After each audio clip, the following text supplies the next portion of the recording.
Do Not Go Gentle Into That Good Night by Dylan Thomas. Here in this poem, Dylan Thomas is trying to explain that death is inevitable to all, but we need to face it with courage and entire strength till the last flicker of our life. Let's have a look at the summary. Exhortation to his father. The poet is trying to explain to his father that he should not accept death meekly. He should not get into the good night with a falling hope. Wise men's attitude. Wise men know it clearly that death is inevitable to all, but they take it up as a challenge and heroically face this challenge of life. Wild men's attitude.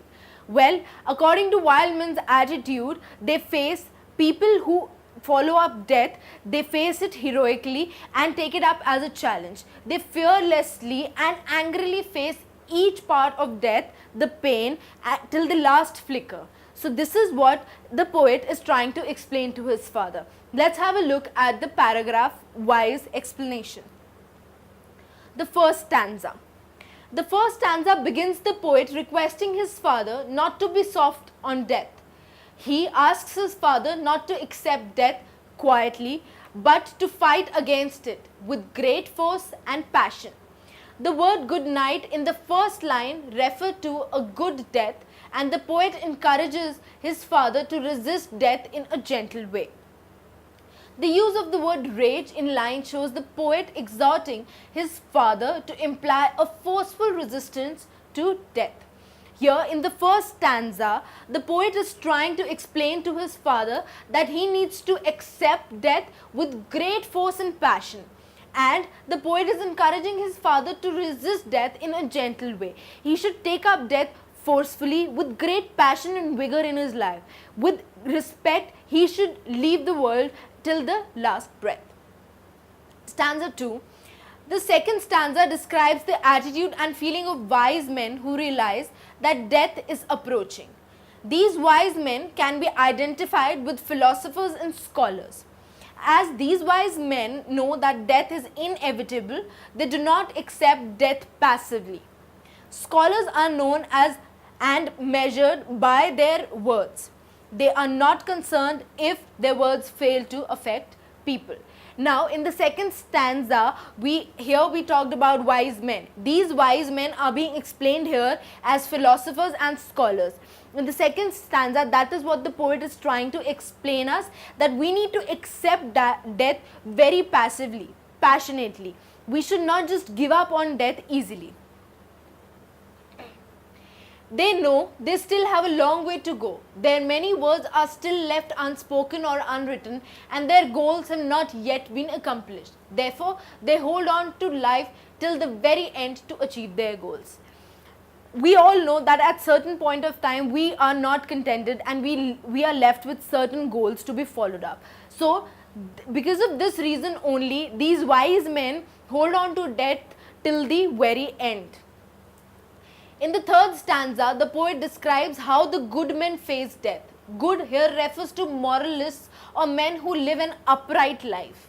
Dylan Thomas believes that true goodness is composed of fighting the inevitability of death with all your might and force. Last wave can be interpreted this way. The recent generation of men is termed as the last wave. These generations of men are about to die in the similar manner like the ocean waves, crashing against each other. Crying has two meanings. It can either simply mean speaking out, or it can mean in the literal sense weeping or mourning. The bay is green as it is brimming with life, plants, seaweeds and algae. So here he is trying to explain that crying or mourning or trying to just weep it out is not the only way to accept death. Accepting death in an upright and in a respective way is more important for the people of these generation. In the fourth stanza, the poet describes the reactions of wild men towards death. These men are too much in action their whole of life, they forget to realize that they are mortal. They waste their lives in adventure and excitements. They do not give in because they hold on to these adventures to perhaps correct some of their mistakes. The wild men can be referenced to the poets who capture the beauty of nature and sings the sun in flight. These men feel they cannot be happy when their total output was an elegy. The fifth stanza is about the attitude of grave men. The word grave here has two meanings: seriousness and death. These men realize that even though they are weak and losing their sight, they can still use their strength to fight against death. Metamorphically speaking, though their eyes are going blind, they can see with an overwhelming certainty or blinding sight. In these two paragraphs, the poet is talking about the strength and the level of vigor that the people and the wild men follow while facing death. The blinding sight here signifies Dylan's father, who had lost his sight. They believe that instead of getting snuffed like candles, they can blaze like meteors. Therefore, these men know they are going to die, and so they see the world with a twinkle in their eyes, wanting to see as much as they can before leaving the world. Stanza 6. The final stanza is about the poet addressing his father. The sad height refers to the closeness to death. The poet asks his father to bless him or curse, but to cry with a lot of passion, that is to fight fiercely against death. He pleads him not to give in to death, but to fight against with all your might. In the last stanza, he is trying to explain that he is requesting his father to fight away death with all his might, even if it is inevitable and unapproachable. This was all for the day. All the very best for your exams.